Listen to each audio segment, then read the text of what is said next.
وہاں وراؤن نہر کا علاقہ بھی فتح ہو گیا، ادھر آرمینیا تک پہنچے. یہ تھوڑے سے عرصے کے اندر عظیمتوں کی کیسی داستان رقم کی. اقبال تڑپ کے کہتا ہے دی ازانے کبھی یورپ کے کلیساؤں میں، کبھی افریقہ کے تپتے ہوئے صحراؤں میں، دشت و دشت دریا بھی نہ چھوڑے ہم نے، بحر ظلمات میں دوڑا دیے گھوڑے ہم نے. آج دیکھیں جا کر کے جبل طارق کو، جہاں وہ 500 قدوسی وہاں نکلے تھے، وقت کے حکمران نے اپنے جاسوس کو بھیجا، دیکھ کیا وہ کون لوگ ہیں، کہاں سے آئے ہیں اور کتنی تعداد ہے. تو جا کر کے جاسوس نے کہا پتہ نہیں زمین سے نکلے ہیں یا آسمان سے اترے ہیں، اور ان کی تعداد 500 سے آگے پیچھے ہے.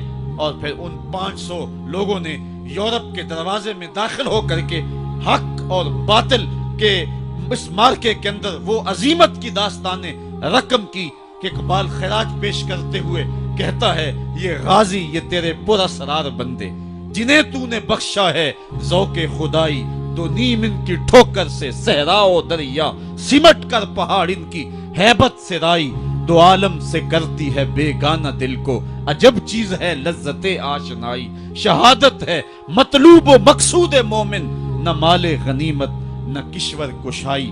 وہ کہانی کتنی دل آویز ہے. اے سرزمین اندلس ہے یاد تجھ کو، تھا تیری ڈالیوں پہ کبھی آشیاں ہمارا، چین و عرب ہمارا، ہندوستان ہمارا، مسلم ہے ہم، وطن ہے سارا جہاں ہمارا. پوری دنیا پر اسلام کے پھریرے لہرا رہے ہیں اور اسلام کے جھنڈے لہرا رہے ہیں.